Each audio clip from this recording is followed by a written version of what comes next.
ele traz-nos o entendimento de um chamado, de um enviado, sem voltar atrás. O termo equibado no grego, ele significa enviado, expulso, sem direito de volta. E uma vez que nós fomos chamados pelo Senhor, colocamos a mão no arado do Senhor, nós não podemos voltar atrás. Não há como, irmão. Eu ontem conversava com um pastor, fui aconselhar um pastor, e eu saí de lá, já faz 2 horas da manhã, 3 horas da manhã praticamente, e nós conversávamos sobre isso. Em aconselhamento eu falei: meu irmão, você tem um chamado do Senhor, e esse chamado não te dá direito de voltar atrás. Você precisa dar continuidade naquilo que Deus colocou em suas mãos. Há uma responsabilidade, e muitas vezes nós estamos dentro da casa do Senhor, somos chamados pelo Senhor, mas nós não temos essa dimensão. É por isso que quando você assume um ministério da igreja, quando você é convidado pelo pastor, pela pastora, pela liderança, assumir o ministério da igreja, você tem que parar e pensar. Eu gosto quando uma pessoa, quando eu a convido para vir trabalhar no ministério, ela para, pensa e fala assim: pastor, deixa eu fazer um cálculo aqui para ver se dá certo. Deixa eu calcular aqui, deixa eu pensar a minha vida. Isso é muito sério, irmão. Isso aqui não é brincadeira. Isso aqui é muito sério. Altar é lugar de seriedade. E se nós não entendermos isso, nós vamos estar dentro da igreja, fazer as coisas de qualquer jeito. Está com o papel de tudo, irmãos, recebendo sobre as nossas vidas uma maldição. Verdade. Porque quando você faz as coisas do Senhor de qualquer jeito, ou desqualificado, você recebe sobre a sua vida uma maldição. Mas adiantemos, o texto que nós lemos aqui nessa manhã, ele vai mostrar um ministério em crescimento. Para quem não sabe, no tempo de Elias houve uma grande perseguição aos profetas, e nessa grande perseguição a Abadias, que era um dos servos que servia o palácio Acabe, ele também era profeta, o profeta anonimato. E ele vai pegar alguns que escaparam das mãos de Jezabel e vai esconder, e vai sustentá-los, e vai mantê-los. E sabe o que acontece aqui, irmãos? Acontece que Elias agora é levado aos céus. Nós conhecemos muito bem a história. E quando Elias é levado aos céus, o seu sucessor assume toda a responsabilidade do ministério. E volto a repetir: uma vez que foi lançado sobre ele a capa da autoridade, ele não hesitou. Ele logo parou tudo e falou assim: a partir de hoje, a minha vida não é mais a mesma. Você não tem de medo?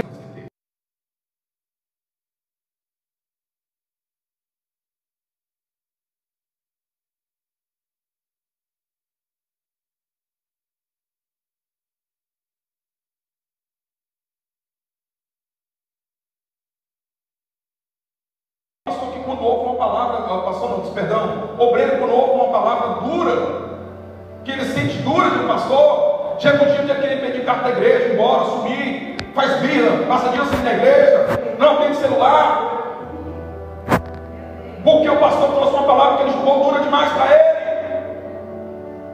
Ele não entende que sobre a vida dele tem uma capa da responsabilidade e da autoridade. Tem obreiros que estão dentro da casa do Senhor, irmãos, mas trabalha contra a visão que foi dada ao pastor, ao anjo da igreja. Isso, irmão, é pecado de rebeldia. Eu preciso falar, pastor. Não vim bater nos irmãos, eu vim aprender com os irmãos. Esse pecado de rebeldia, eu falo muito isso na igreja. Alguns obreiros aqui na igreja, eles sabem que toda reunião de obreiro, todo trabalho de obreiros, eu falo: irmãos, eu sou submissa com o pastor. Eu amo essa igreja, eu amo esse ministério, eu amo pastorear, é a minha vida. Se alguém um dia me perguntar: pastor, você vai ter que escolher entre trabalhar no secular e ficar só na igreja, eu abro mão de tudo, irmão, e fico só na igreja, porque eu amo o que eu faço.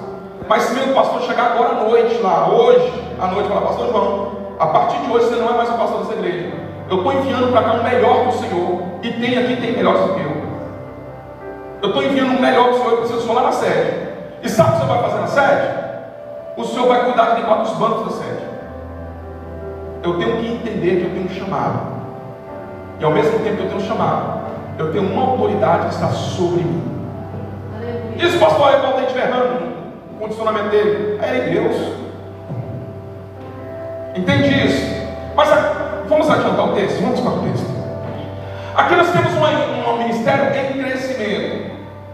Agora, esses profetas, que estavam de certa forma escondidos, eles vão estar em uma situação que o lugar começa a ficar pequeno, porque cada dia que passava chegava mais profeta. É um problema que todo pastor quer ter, é problema de espaço. Então o pastor vai ficar muito feliz de você virar para ele e falar assim: pastor, nós precisamos comprar o lote da casa do lado, porque não está mais cabendo gente aqui dentro. Ou não tem um jeito, fazer 3, 4 por domingo, porque não está mais cabendo o povo. É um problema que todo pastor quer ter. E o Eliseu teve esse problema. Reuniu-se uma comitiva, chegou diante de Eliseu e falou assim: olha, o lugar que nós estamos é pequeno, nós precisamos aumentar. E se você não está percebendo aí, o ministério dos ares está crescendo. Se de repente algum desavisado não percebeu, nós estamos crescendo. Nós estamos passando de nível. Então eles entenderam e falaram assim: nós estamos crescendo, nós precisamos de um lugar maior. O lugar está estreito. E aí falou assim: olha, nós queremos descer. Fizeram um comitiva, foram o Eliseu, falaram: nós queremos trazer vidas, nós queremos aumentar o espaço, nós queremos descer o Jordão, cortar vidas. E o Eliseu olha para eles e fala assim: vocês estão liberados, podem ir. E aqui tem um outro grande ensinamento para nós, porque existem muitos obreiros que tomam decisões sem antes consultar a sua liderança.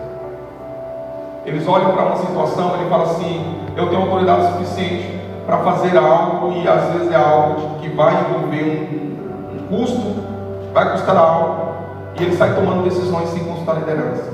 Esses homens não, pastor. Eles, antes de tomar a decisão de fazer qualquer coisa, eles foram procurar Eliseu.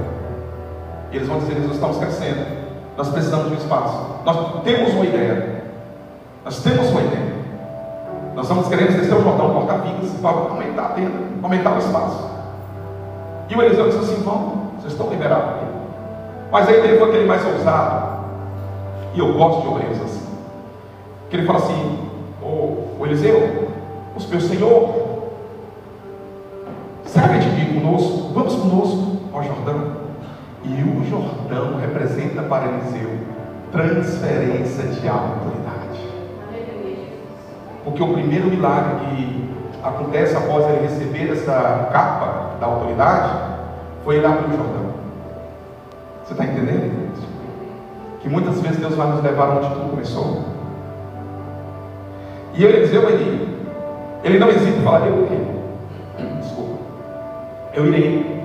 E quando eles chegam naquele ambiente, estavam todos com um machado na mão. E aqui agora eu começo a pregar. O pastor volta aqui: olha, misericórdia, vou ser breve, irmãos. Porque estavam todos com um machado na mão. E o machado, ele representa ministério. O machado representa dons e talentos. Enquanto todos estavam cortando madeira, teve um dos que cortavam também madeira, que percebe um grande problema: o machado caiu na água. Irmãos, aqui está um outro grande ensinamento, porque o texto deixa bem claro que todos estavam cortando madeira.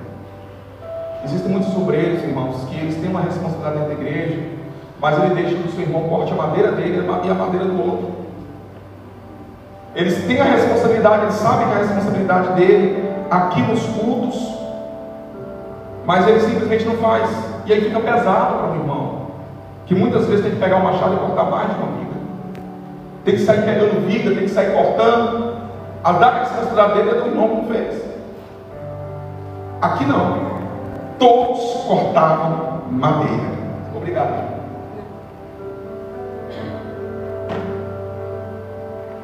Todos estavam no mesmo propósito, todos estavam no mesmo objetivo. É tão gostoso quando um pastor ou a pastora vira e fala: irmãos, nós vamos ter uma torre de oração na igreja, vamos cortar madeira. e vê todos os obreiros levantando a mão. Quem dera que fosse assim. Levanta os obreiros assim: eu sou o primeiro, eu quero estar nessa torre de oração. Eu sou o primeiro, pastor, eu vou estar lá. Quando é convocado uma liderança para um trabalho específico, e a liderança fala assim: eu estou junto, eu vou, mas não é só de palavras, é ir, comportamento mesmo, é ir mesmo. Seria tão bom se todos entendessem que a responsabilidade ela é coletiva e ao mesmo tempo individual. Então estavam todos cortando madeira, e de repente um percebe que o machado cai na água. E aqui eu chamo a sua atenção para um outro fato. Esse obreiro estava cortando madeira sem dar manutenção no machado. Olha aí, Jesus. Certamente o machado estava com o cabo afogado, o cabo estava afogado no machado. Ele estava cortando madeira sem dar manutenção no machado. Isso é muito sério. E sabe qual é o pior de tudo, pastor? É que muitos obreiros, o machado já caiu na água há muito tempo e ele nem percebeu. Olha aí. Continua batendo no cabo. Meu Deus, é forte. Ele fica batendo com o cabo na árvore, e aí fala assim: o meu ministério não cresce. Eu sou líder de tal departamento. Eu não vou falar aqui de nomes de ministérios da igreja, todo mundo falar: ele está falando de mim. Não. O meu departamento não cresce. Por que ninguém me segue? Talvez o seu machado já caiu na água há muito tempo, meu irmão. Você está batendo na viga ou no tronco só com o cabo. Aí fica muito difícil. Enquanto todos cortavam madeira, tinha um que não tinha dado manutenção no machado. A manutenção, quando eu penso na manutenção, vejo que se nós não nos atentarmos para uma vida santa, irrepreensível, uma vida de busca ao Espírito, uma vida de consagração, uma vida de jejum. Nós temos a campanha aqui na quarta-feira, nós temos a campanha lá no Jardim Gá, na quinta-feira, e nós somos orientados pela nossa liderança a jejuarmos toda quarta, toda quinta. Para quem de lá é quinta, aqui é quarta-feira. Eu não vou perguntar quem está fazendo, mas eu quero te lembrar que isso é uma manutenção do seu machado. Eu quero te lembrar que isso é uma manutenção do seu machado.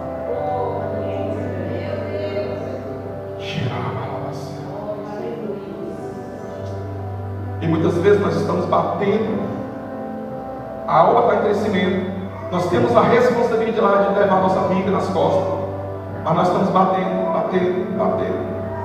Mas tem uma coisa interessante que acontece aqui, é que quando o machado cai, ele percebe que o machado havia caído.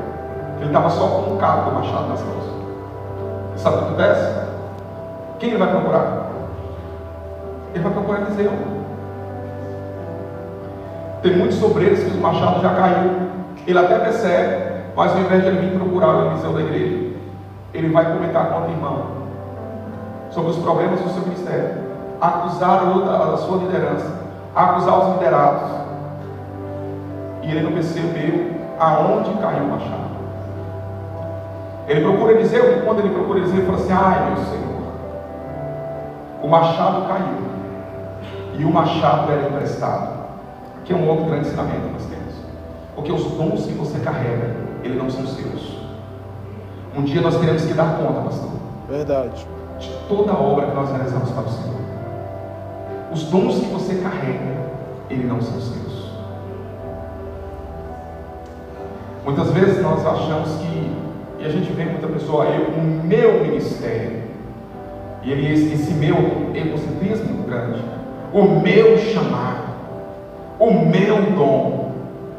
E muitos, não estou falando aqui da igreja, estou falando agora de forma universal, muitos obreiros têm usado os seus dons para fins próprios e não entende que esse dom é emprestado, e um dia nós teremos que devolver. Porque quando você chegar na glória, lá você não vai exercer o dom de curar, lá você não vai exercer o dom de profetizar. Quando você chegar na glória, você vai ter que apresentar resultados. A sua primeira reunião é de resultados. Pesou aí? Você imagina a responsabilidade que nós vamos ter de já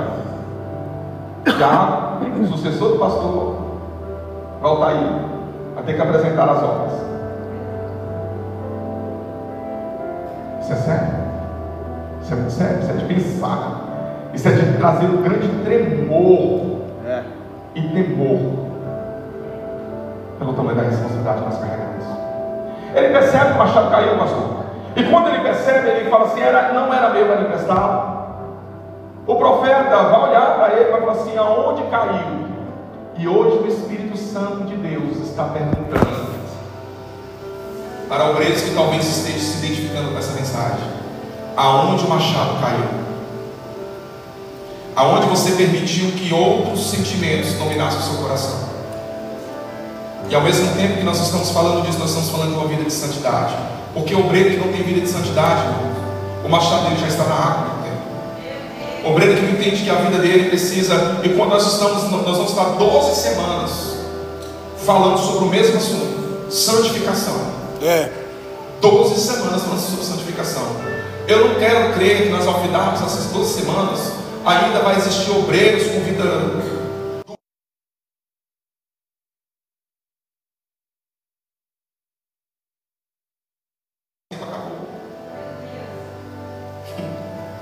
Você foi chamado.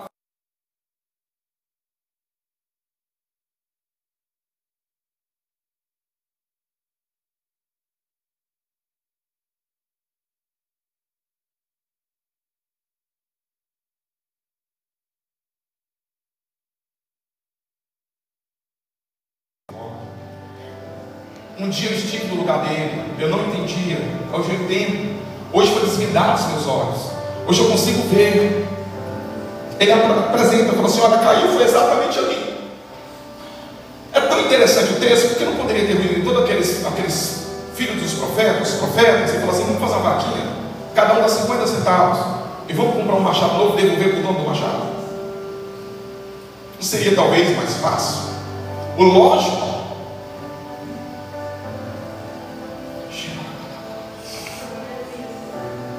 Mas Deus me trouxe uma coisa profunda essa manhã. Que o talento que Ele colocou em suas mãos é algo muito precioso. O machado que tem em suas mãos é precioso, irmão. O seu chamamento, a sua responsabilidade tem uma preciosidade muito grande no reino do céu. Talvez para você seja algo simples: o limpar a igreja. Qualquer pessoa pode fazer. Talvez você pense estar na portaria da igreja. Qualquer pessoa pode ficar. Cheira uma casa.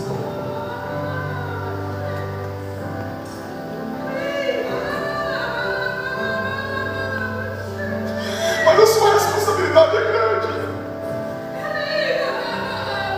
Talvez você pode falar assim: mas eu simplesmente sou uma intercessora no culto, eu só oro. E não sabe que é a oração que sustenta toda a igreja. É a sua oração que nos permite subir a esse altar a ministrar uma palavra. Porque se não fosse o ministério de intercessão, nós não teríamos forças para estar aqui ministrando uma palavra, ministrando um louvor. Talvez você pense só apenas no que canta na igreja. Existem muitas outras vozes que pode fazer o que eu faço, mas o machado é sua responsabilidade, meu irmão. Oh, meu irmão.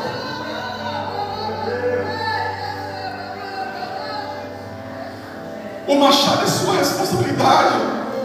E ele é precioso. Esse talento que você tem em suas mãos é algo muito valioso. Talvez você olhe e fale assim: eu sou menor da igreja.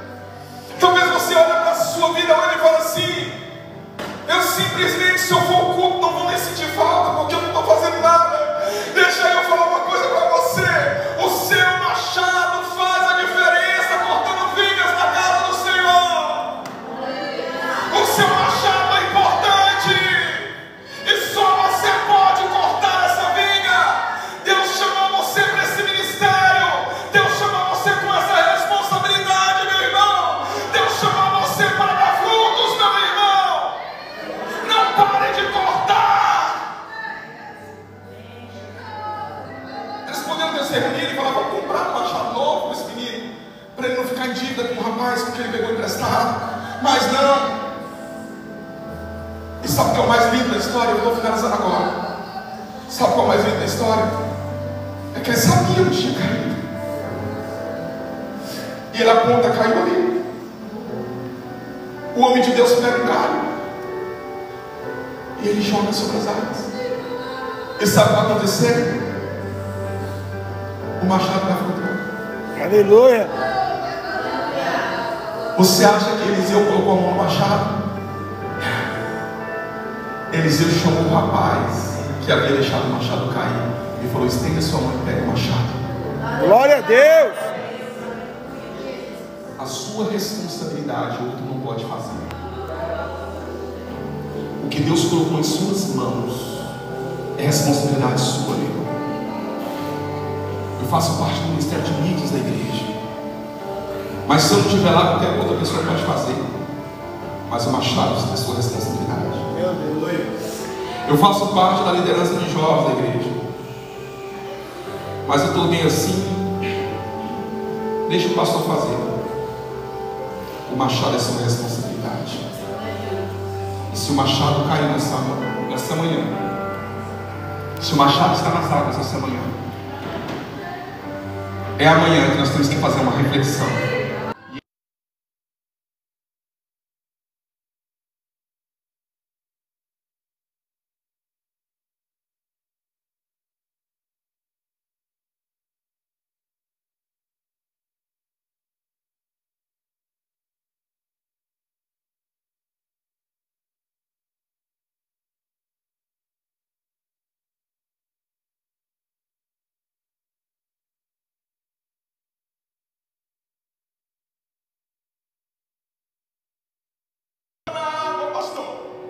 Eu sei onde ele está, mas eu não consigo pegar o machado.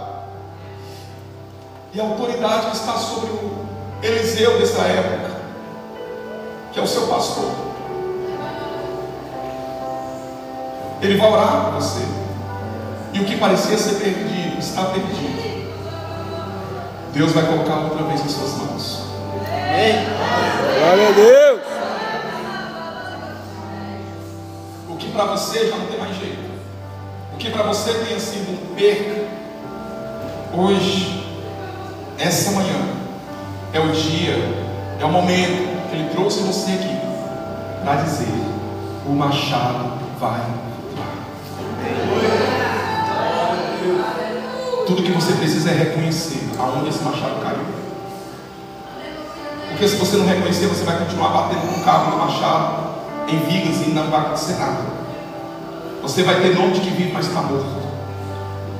Você vai ter aparência de crente, roupa de crente, vocabulário de crente, mas se a trombeta tocar, você não vai ouvir. Eu prego essa manhã, pastor, e eu vou finalizar agora. É a segunda vez. Teve um tempo no meu ministério que foi assim: o machado havia caído. Eu estava batendo com o carro há muito tempo, sabe? Eu estava batendo com o carro. E sabe quando eu consegui pegar o machado de volta? O dia que eu sentei com os meus pastores, foi um dos dias mais difíceis da minha vida. Eu tive que reconhecer que o machado havia caído nas águas. Aquele dia começou um processo de restauração. Então eu não estou falando de algo que eu ouvi de alguém, estou falando de algo que eu vivi. Eu não tenho vergonha de falar isso, de entender que o machado havia caído, e eu precisei chegar para Eliseu e falar: realmente, Eliseu, esse machado está nas águas. Agora você quer um conselho? Para você que o machado ainda não caiu, dê manutenção no machado. Não permita cair para depois você ter que passar pelo processo de esperar o machado flutuar. Dê manutenção hoje a esse machado. Para tudo. Para quem é do Ministério de Música na igreja, irmãos, me permita. Eu falo isso porque eu também faço parte do Ministério de Música da igreja. Deixa eu falar uma coisa: nós temos uma responsabilidade muito grande, meus irmãos. E se vocês fizerem aqui nessa manhã, essa adoração singela, simples, e que abre os céus essa manhã. Em muitos momentos, Deus vai querer falar através da simplicidade que nós carregamos. Amém. E o diabo, muitas vezes, não é os nossos arranjos, é a arca que nós carregamos. Aleluia. Para quem é no ministério de música, tem uma grande responsabilidade, porque nós somos os introdutores, nós somos aqueles que atraímos, nós somos aqueles que invocamos, que estamos ali de frente, e os dados inflamados do maligno estão todos os dias sendo lançados contra as nossas vidas. Meu Deus. E se nós não tivermos uma vida de manutenção espiritual, se nós não tivermos uma vida de oração, de busca e de santidade, nós seremos alvos de Satanás. A querida falou que nessa manhã é uma grande verdade. Só Deus sabe as guerras que nós enfrentamos para subir no altar e ministrar louvor. Eu falo isso porque eu faço parte do ministério. Quando muitas vezes você chega na igreja para ministrar louvor e você vê a igreja apática, cansada. Não é que os irmãos são ruins, não, porque está cansado mesmo. Estão em guerras, estão em lutas também. E muitas vezes você tem que buscar força onde você não tem, para você levar a igreja a um nível de adoração, até que a glória se manifeste no meio do tempo. Só que deixa eu falar uma coisa: enquanto nós fazemos isso com as técnicas que temos, na força do nosso braço, vai ser mais difícil. Experimente gastar tempo em oração, gastar tempo em manutenção. Quando você chegar aqui à noite para cortar vigas, pastor Eli, agora é minha responsabilidade cortar viga. Nesse momento agora eu vou pegar esse instrumento, porque eu vou cortar viga. Você vai ver que o machado vai estar afiado. E o machado afiado, você vai ter mais facilidade de cumprir o seu propósito. Amém, irmãos? Finalizo dizendo que o que Deus busca de nós? O que Deus busca de você, querido? O que Deus busca de você, Marilson? Nós temos uma vida de santidade. Pastor, se essa campanha das quarta-feiras fosse feita só para os obreiros, nós já teríamos uma enorme evolução. Mas olha que coisa linda, ela é para toda a igreja. Mas muitas vezes nós, obreiros, nós não entendemos a responsabilidade que carregamos. E essa manhã Deus nos trouxe aqui para nos lembrar que sobre as nossas vidas foi colocada uma responsabilidade. Eu não quero ser redundante, eu quero ficar aqui batendo na mesma tecla. Não preciso fazer isso, não muito falar. Mas eu quero crer que nessa manhã você entendeu. Porque essa palavra, quando eu preparava ela, eu chorava, sentado no altar da igreja. Numa manhã eu começo a preparar essa mensagem, e eu choro, fechei a Bíblia e falei: meu Deus, antes dessa palavra fazer efeito na vida dos meus irmãos, ela vai fazer efeito na minha vida. Hernandes Lopes falou algo interessante, que todo pregador, ele deve ser pregado com a mensagem que prega. Ser forte. Amém? Pastor Valtair.